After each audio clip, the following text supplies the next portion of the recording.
Welcome to the Heal, Thrive, Dream podcast, where trauma survivors become healthy thrivers. Each month, we'll feature a theme in the trauma recovery and empowerment field. To promote your recovery, healing, and learning how to build dreams, here's your host, Karen Robinson, transformational coach and therapist. Welcome to the Heal, Thrive, Dream podcast. Today, my guest is Jen B. She is a coach. She's the founder of Grow. She's a life and business coach and a speaker on a quest to turn her mess into her message.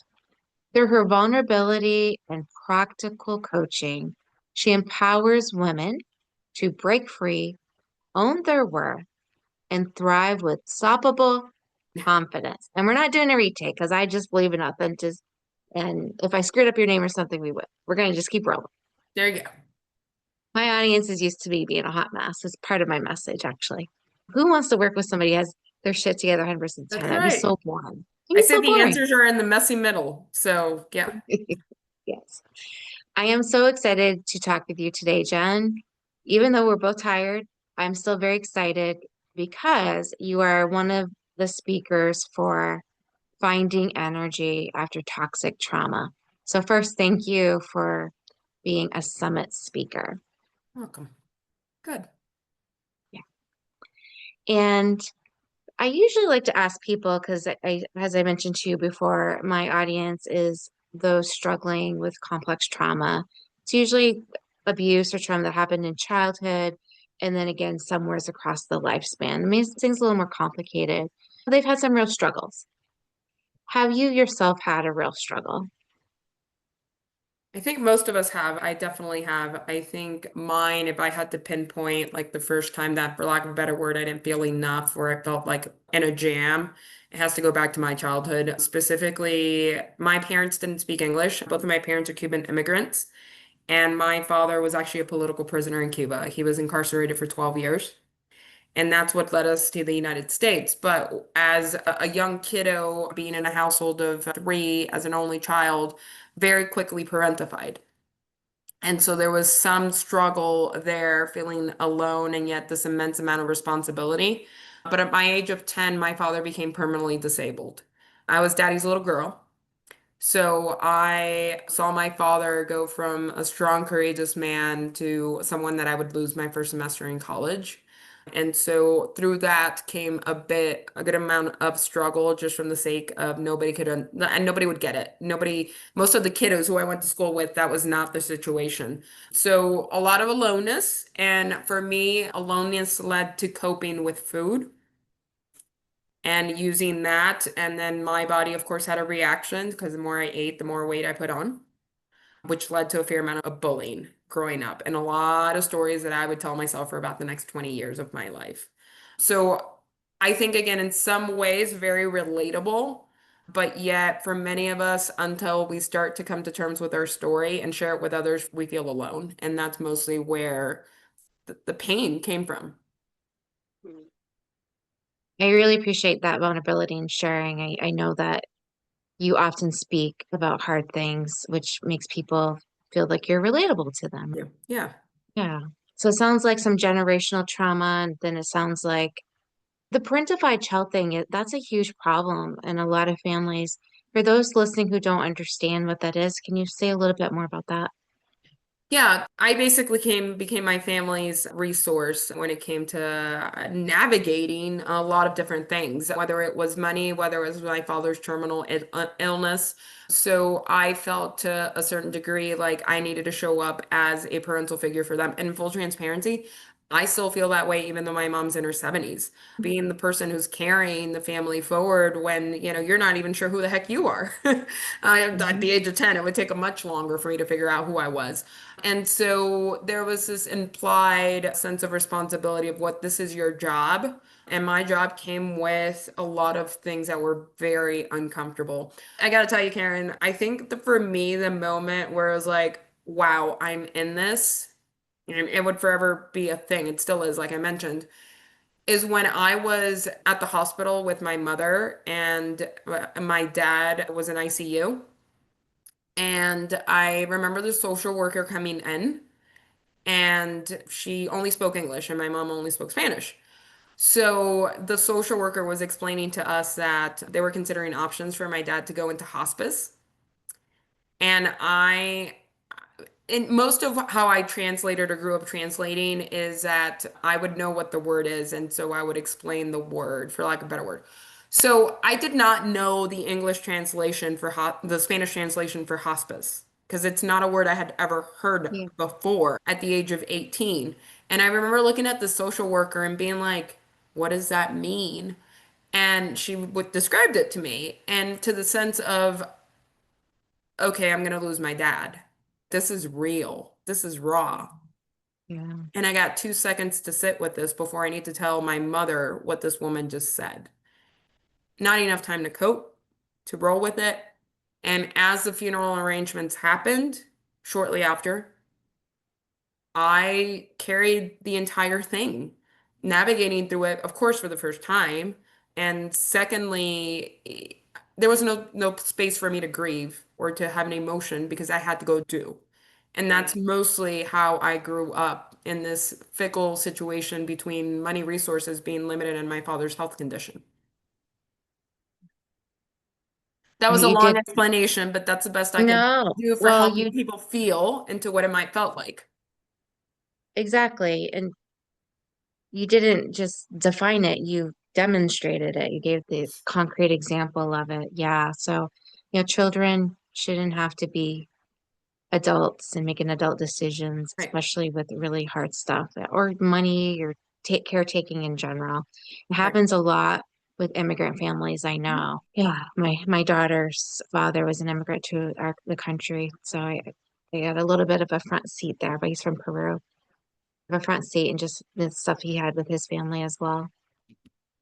Okay, losing your dad at a young age, like how did you get from point A to point B? Like how did you get so damn successful? Like Success sometimes what is an happened? illusion, right?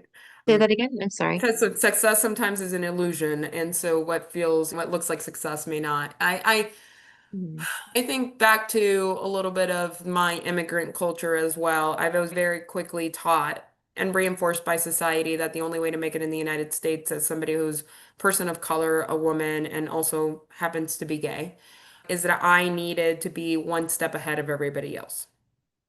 Okay. And so what that looked like for me was a high expectation for success, or what success was claimed to be, which was you go to school, you go to college, you stay, you do the thing, you get the really good corporate job, you stay in the seat and you retire. And I was really good at that. I became very good at knowing how to quote unquote play that game. What happens is that I was sacrificing other elements of myself. A lot of things happen when we people please, when we lead into our worthiness is based on our productivity and what we can do for others and what we can achieve. And there was a struggle in there that I quite didn't understand. It would be many years until I did. For me, my life starts to change in an environment that I think a lot of people look at and they're like, yeah, like I go there to get strong. I had a different journey there. My journey starts to change at a group fitness class called Orange Theory Fitness. Yes, I went because I wanted to get into a routine of health. But what ends up happening for me is that I start to peel back the onion of all the stories I had been telling myself. So I step into this environment. I'm going to be the slowest one. The coach is going to make fun of me. All stuff that happened growing up, all stories I had been carrying around for 20 some years. And so my confidence was not great. I wasn't necessarily showing up. I think people would have said, yeah, Jen's successful, but where's she at? I can't find her. And I start to realize that these stories are untrue, that I was telling myself about these things at the gym. And so I go through the self journey of those stories are untrue. What else is untrue? And that goes with a lot of vulnerability and a lot of shaking up of things. Your identity definitely shifts and it's unsettling. And I started to peel back this onion and I was like, oh, okay, cool. All right. Confidence. And confidence at the gym then led to confidence in other things in my life that were important. And so ultimately, what I feel, and it's become very clear to me, is that when we as humans break through or find something that can be helpful for others, it's our responsibility to share it. Through that journey, I think we create connection because when we share our story, people are able to not feel alone. And secondly, if you have a nugget and it helps somebody else, a rising tide lifts all boats. So that's how, quote unquote, people nowadays, now that I've stepped into entrepreneurship, they're like, Jen, yeah, Gen B, I know who Gen B is. Gen B had to do a lot of work on Gen B before Gen B was able to be visible to the world and to stand in her truth and to talk about some of the things I talk about today. Yeah. And your statement before you shared that was also enlightening, right? Because if we look at success just on what's visible, it's not everything. And in fact, in some cases, it's superficial, right? It's that work. And sometimes it's really interesting when I write out my dreams now, like what I want to achieve. It used to be get this degree, get this certification. And now that I've done all that, it's my dream, but I look at it and my dream is to meditate, go on leisurely walks, Yeah. just play and travel. This is so interesting. And so success is truly in the eye of the beholder, and overworking, overdoing, which is part of our trauma and that people Hmm. pleasing that you're talking about. It just gets so old. It So how does. so I know you're successful in different areas. What do you do to take care of you now? What has been really healing for you, like other than fitness? What else has been healing for you? Yeah. I love to play. I didn't get enough play growing up for some of the reasons that I've shared in others. And so for me, especially when I created my own business, I started to feel like it got to be play the majority of the time, and it wasn't what the heck was I doing. I love to do things that bring me joy. I also love to solve puzzles and problems, for lack of a better word. I don't know if any of your listeners or you're aware of something called geocaching. I am. Okay. Yeah. So geocaching basically is it's a scavenger hunt with real items based on GPS coordinates that's planted by a community called geocaching. And I love to go out and think differently. And I think what gets me about geocaching, which is true, and you can probably relate this to multiple things in your life, is for how many of us is the answer right in front of us, but we just have to think a little differently or look through a different lens in order to figure it out. So those things that I usually keep to myself, they're not the things you're going to see on social media. Like not everything in my life needs to be shared on social media, are the things that bring me joy, and they get to be my own little secret. And yeah, working out for sure has led to a lot of good in my life. I'm a big fan of Finch, the app for self-care, because I like Oh, to, I love that little app. yeah, Yeah. I I don't love have to any do more, it. but it was really helpful in parts of my journey for sure. Yeah. And then I don't know how much self-care I would call this, but I do love to do this. I'm a big college football fan. And for me, attending college was my first community where I didn't have to perform. I could just be, and I was loved based on what I represented. And yes, that comes with a whole lot of stuff. But Saturdays in this house are called for college football, and that just brings me a lot of joy. I know a lot of people don't get it, and that's okay. It's not for you to get, That's it's for okay. me to enjoy. Yeah. I married a college football player and still I don't even know what position he played. That's bad. I probably should find out. Yeah. I He's probably like, of should find course I've told you this a million times, but yeah. out. I like the strength of them. I just Yeah. think that's sexy. Yeah. Anyway, I probably overshared there, but that's okay. Yours That's me. fine. It's your podcast. You can do what you want. Yeah. Okay. So yeah, self-care can be whatever fills our cups. And if it fills your cup, that is great. How do you unwind? Because I know the Jen that I see on social media, it feels like you've got a lot of skills and a lot of different types of coaching that you can offer women. It seems like I haven't looked at your calendar, but it seems like you'd be pretty busy. So what do you do to unwind? Yeah. So first off, I hate the word busy. Oh, sorry. You're okay. I try, I say that word to have What power. word do you use? So Yeah. abundant. Okay. Oh, I am too abundant for sure. And again, I've designed my business and my life in this way for a reason. And so I get to choose, right? It's on my own terms. For me, unwinding literally looks, and it happens often for the last couple hours every single day. My wife and I sit on the couch. We usually enjoy something in common. I do love a good documentary series. Okay. Not all of them are great for my mental health. I'm just gonna Well, say that. that's okay. I Um, watched two just this week and I never watch TV. there's been a lot I- of crime documentaries in my life, but with that, that is one of my favorite ways of just letting it go. and just not feeling like you have to hang on to the rope. That feeling where you're like, and so for me, that's just my letting go capability. I do enjoy time outside, mostly walking, and recently I've been rucking. Are you familiar with rucking? That's the weighted packs, Yeah, right? yeah. So that is my way of unwinding. I also, again, like meditation and silence has been helpful. And the older I grow, the more I appreciate it, especially with two boys that are 9 and 13 and usually pretty loud. Yeah, I have a 13-year-old I know. yeah. Yeah. Okay. It's interesting that rocking made your wind down list, but okay. It does. And so for me, it's a way of how do I take my energy and I transform it into something else, right? And so there's this release. And I think this has been a lot due to my own journey in personal fitness for about the last 8 years, because what's interesting is the stress, the overwhelm, as it filters through that capacity, for me, it's an ability of unwinding and letting go. It's no longer in here. I have transformed it to something else. And so that's why that stuff is it's just helpful for me to let go and unwind. The way you're describing this kind of reminds me of emotional release. Like that's actually part of energy healing. What are your thoughts about that?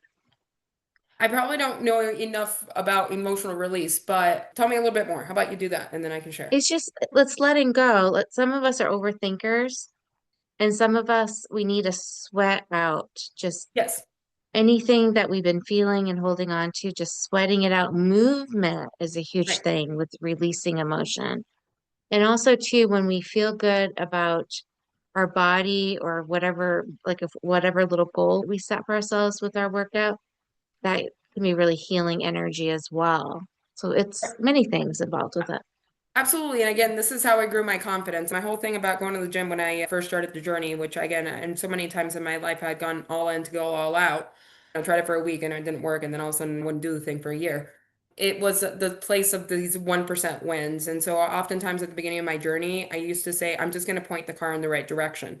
And so when that happened, I had this sense of, oh, I can do that. I am capable. And so again, these is how some of the stories started to change. But it's this transformation of this energy that doesn't serve me into something that actually helps me to grow and feel good and confident and energized and etc. Again, like I think for everybody, unwinding looks a little different. I love to people. I literally can people all day, and my cup, every single conversation I have and every single moment I interact gets fuller and fuller. Does that look like unwinding for most people? Probably not. But as an extreme extrovert, I get my energy from others. And I'm going to a dot meeting for those who are familiar with dot meetings tonight. I'm looking forward to it. It's not a business requirement. For me, it's I'm gonna go hang out. I'm gonna go fill my cup. I'm gonna go just be. I'm just gonna be. And it's such a sense of renewing myself that it's hard to describe because it is so healing. Yeah. And I love that too. We're doing it wrong if we're going to Right. events and thinking them of, as work. That would really drag. Yeah. I love that. Okay, so I want people to learn more about what you're doing for work now, like the services you offer, because I know you do a lot of empowerment work. Can you say a little bit about that? Yeah, so ultimately, when I left corporate America 2.5 years ago, what I decided is that I was on a quest to turn my mess into my message. I tend to be a coach who's very transparent, no BS, because life is short. And I've had a lot of those stories. I've had several people in my life who've passed away unexpectedly. And what I do now is I turn that mess and message, whether in my life or in my business, to empower women entrepreneurs to get the heck out of their own way. Mostly these days, I do work with women entrepreneurs. I believe that business is life and life is business. So my business coaching is very different than just strategy. I start here and I start here. And so that is how people come and hang out with me. And in my capacity, I love community. I've always loved community. Community has saved my life. And so most of my coaching is done in a group format. And because I decided I wanted to create one, I've also created a networking hive. And it's a group of women entrepreneurs. We come together, we talk about money and how to do more of what we want in our life. And so that's been a great community for me. And then few things I do in person are retreats and speaking. I love retreats, but I gotta tell you, it's always so hard for me to let go after a retreat. I'm like, I don't want you to go. And I know we got to go back home. So Yes, it's I'm got difficult. you. You I'm going emotionally on one respond. next week. I'm living for it. Yeah.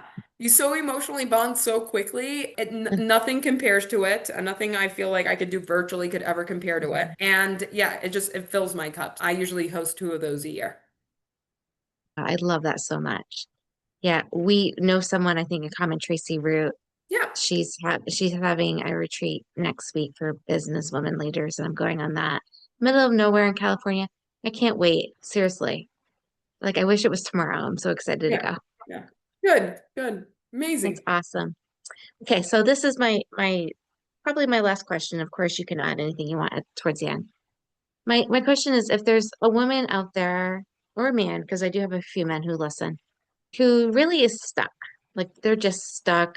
Who knows what's going on, but it feels like everything's going wrong right now. Like nothing seems to be working and they are feeling a little hopeless. What words of encouragement do you have for them? Yeah. So my tagline for my company is "You are worthy," and that's on purpose. That's the message I needed to hear when I felt stuck and Mhm. in the messy middle and doing all the things and trying to prove my worth. I am a big fan of action. And I believe that action can move mountains. And so my action focus is usually 1%. So I tell people if you don't know the path, just take the next best step. And this also means for anything in your life. Like if we can't unload an entire dishwasher because it can be a lot of work, unload one dish. If you need something in your life, maybe reach out to somebody who's the safest to you to ask. People are willing to help. People want to help. And receiving is not selfish. So those are some of the things that I lead with. We're all worthy. We forget that very quickly in life when we inherit all these stories. And I think we get to be our own best friend because we are the only ones in our life who will spend 100% of our life with us.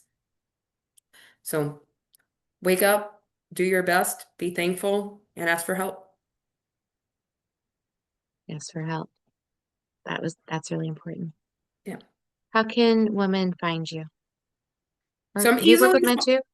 I'm sorry. I for work with a few select men, but most of the opportunities I've shared with you are women focused. I'm easily findable on Facebook. That is my favorite platform to hang out on under Gen B, BEE, like the thing that buzzes. But other than that, on my website, which is growwithgenb.com. So on there, you can see most things. You can join my newsletter. You can just be part of the hive. And I believe that every one of us is worthy of community and finding your people is important. And if I can so be that person, then I'd love that journey. Beautiful. Healing happens in communities. They're Absolutely. really important. Absolutely. Jen, thank you so much for being a Very guest welcome. today, for being a speaker at the Finding Energy After Trauma Summit. I'm very grateful. Okay. You're very welcome. Bye, my friends. I'll see you soon. Thank you for listening in today. Please join us next week, same day and time. Also, I would love for you to check out my website, healthrivedream.com.